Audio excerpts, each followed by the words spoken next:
Hvad så? Det er mig, Markus, fra Markus Langkyse. Kender mig måske. Jeg sidder her i min crib. Det er mit eget hus. Ja, det er sgu meget fedt.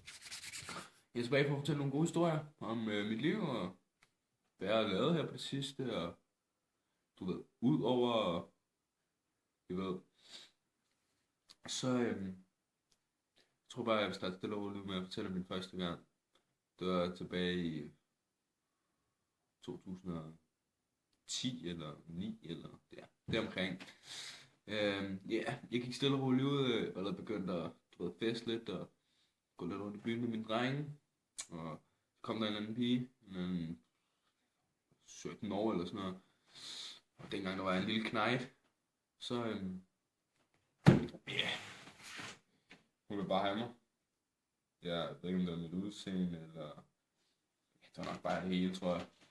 Så tog hun hen til mig, og mine forældre var ikke hjemme, så jeg tog bare en tur i haven på min trampolin. Hun sagde, at jeg godt prøve noget nyt med en god fjeder.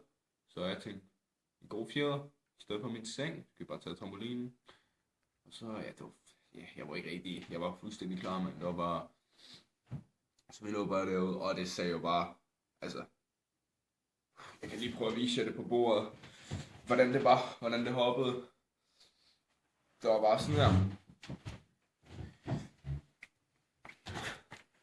Det var sådan her.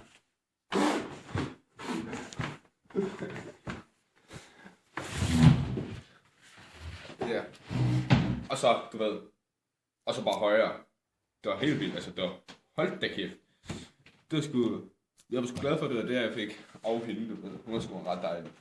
Men jeg ved sgu ikke, hvor hun er nu. Men ja.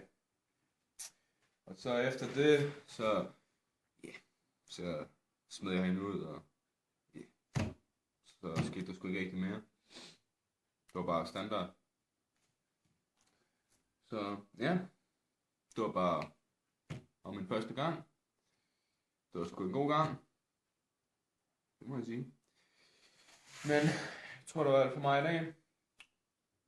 Så jeg vil gerne lige sende et skud til mig selv.